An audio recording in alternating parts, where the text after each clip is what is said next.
বন্ধুরা, আপনারা কি জানেন রোবট কিভাবে তৈরি হয়? আজকের ভিডিওতে আমরা দেখব একটি রোবট জন্ম নেয় কিভাবে, ফ্যাক্টরিতে কিভাবে ধাপে ধাপে তৈরি হয়, তার ভিতর কি থাকে, আর শেষে কিভাবে সে মানুষের মতো নাড়াচাড়া করতে শেখে। রোবট তৈরির সবচেয়ে প্রথম ধাপ একটা কাগজের একেবারে নয়, বরং হাজার হাজার লাইনের কম্পিউটার ড্রাইভিং। এখানে ইঞ্জিনিয়ার ঠিক করে রোবটের উচ্চতা কত হবে, কেমন দেখতে হবে, হাত পা কতটা নাড়াবে, কোথায় লেন্স লাগাবে, ভেতরে কোন চিপস লাগাবে, আর কি ধরনের কাজ করবে। ইন্টেলিজেন্ট রোবট শক্তিশালী, সার্ভিস রোবট হালকা, মিলিটারি রোবট আর্মন দেখায়, হিউম্যানের রোবট ঠিক মানুষের মতো। ডিজাইনটা থিঙ্কস ওয়ালপেন্টের দিয়ে সম্পূর্ণ শরীর বানানো, joint bond, loads and moulding, housing সবকিছু মিলিয়ে রোবটের শরীরের মানচিত্র এখানেই তৈরি হয়। মানুষের প্রথম লঙ্কন রোবটের প্রথমে ফ্রেম তৈরি করতে হয়। এই ফ্রেমে সাধারণত তৈরি হয় aluminium, carbon fibre, titanium, steam Allion.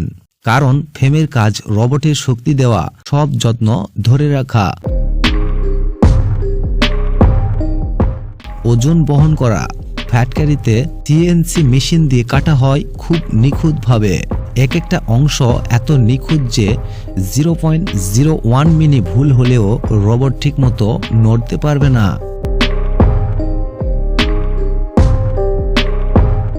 মানুষ চলে মাংসপেশির, রোবট চলে মোটরে। সাধারণত হাত নাড়ানোর জন্যই প্রয়োজন সার্ভো মোটর, অ্যালুমিনিয়াম, গিয়ারসিং বক্স, রিয়ারলিং, এগুলোই সব কাজের। যেখানে আমরা ভাবতেও পারি না যে এত কিছু দিয়ে রোবট তৈরি করা হয়। যেখানেই নির্দেশ দেবে ঠিক দিকেই ঘুরবে, ঠিক শক্তিশালী চাপ বহন করতে পারে, ঠিক গতিতে কাজ করবে। একটা রোবট হাত নড়তে 8 থেকে 12টি মোটর লাগে। একটা হিউম্যানের রোবটের পুরো শরীরে 40 থেকে 70টি মোটর থাকে। মনে করবেন না এটা শুধু মোটর লাগানো, একটা মানুষের পেশি লাগানোর মতোই জটিল।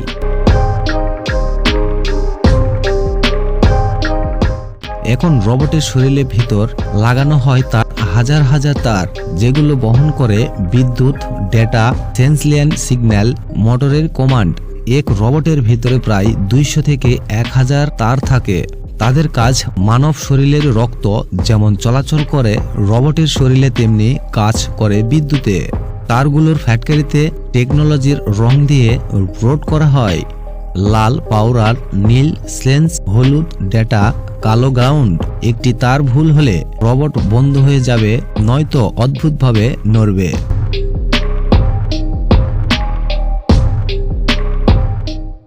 রোবট দেখতে পারে কিভাবে এবং শুনতে পারে কিভাবে, যে কোনো জিনিস চিনতে পারে কিভাবে, সবই সেন্স দিয়ে। রোবটের লাগানো হয় ক্যামেরা, ভিজুয়াল, আরসিটি, লেন্সটর্স এবং কার্বন-10 মেমোরি সহ আরো অনেক কিছু।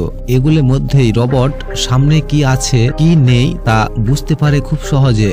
কত দূরে আছে বোঝে, হাঁটার সময় কাজ হচ্ছে কিনা সেটাও বোঝে, কে স্পর্শ করছে বোঝে, কোথায় যাচ্ছে বুঝতে পারে। লেন্স ছাড়া রোবট অন্ধ, কোনো কাজই করতে পারবে না। এখন আসল জাদু ঢোলে রোবটের মাথায় তার ব্লেন্ডের। এটা দুই ধরনের হয়। রোবট ভাবতে সাহায্য করে, নর্মাল কমপ্লেসেন্ট রোবট ভাবতে সাহায্য করে। এক রোবটের ব্রেন প্রতি সেকেন্ডে লাখ লাখ সিদ্ধান্ত নেয়। রোবট চুপচাপ থাকে যতক্ষণ না তার সফটওয়্যার চালু হয়। সফটওয়্যার শেখায় কখন হাত তুলবে, কখন হাঁটবে, কখন থামবে, কিভাবে ব্যালেন্স রাখবে, কিভাবে ভয়েস কনভার্ট করবে। বিশেষ করে এআই সিস্টেমে থাকে ম্যানুয়াল লেন্সেন্স, complacent voice over, normally English language. এই সফটওয়্যারগুলো হচ্ছে মানুষের বুদ্ধি রোবটের বোর্ড। এখানে আসে সবচেয়ে উত্তেজনাপূর্ণ অংশ, সব অংশ একসাথে জোড়া লাগানো। একে বলা হয় টেকনিশিয়াল। কঙ্কাল জোড়া লাগায়, মোটর স্থাপন করে, তার প্রযুক্ত করে, পাওয়ার ইউনিট দেয় এবং কভার লাগানো হয়। ধীরে ধীরে একটা ধাতব টুকরো একটি জীবন্ত যন্ত্রের রূপ নেয়। এটাই সবচেয়ে রোমাঞ্চক মুহূর্ত। একে বলা হয় রোবট দাঁড়াতে পারে কিনা, হাত পা সঠিকভাবে চলাচল করে কিনা, লেন্সের সিগন্যাল আছে কিনা, কমান্ড বুঝতে পারে কিনা, ব্যালেন্স রাখতে পারে কিনা। দেখার জন্য প্রায় 50% প্রথমবার ধীরে ধীরে চালানো হয়। তখন ইঞ্জিনিয়াররা আরও স্ক্রু ড্রাইভ তার ঠিক সফটওয়্যার আপডেট করে, যতক্ষণ পর্যন্ত সে ঠিকমতো মানুষের মতো চলাফেরা না করতে পারে।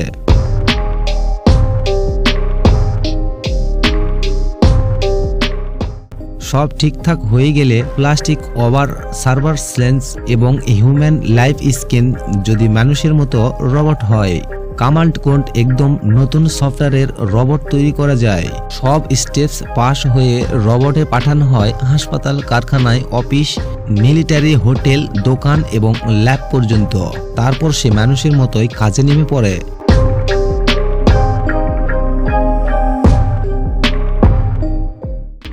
কিন্তু তার শক্তি কখনোই ক্লান্ত হয় না, তার মনোযোগ কখনোই ভাঙে না, তার গতি কখনোই কমে যায় না।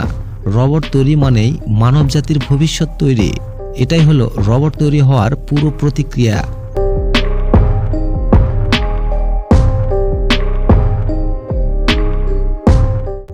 একটা সাধারণ ধাতব ফ্রেম থেকে শুরু হয় একটি সম্পূর্ণ বুদ্ধিমান যন্ত্রে রূপান্তর।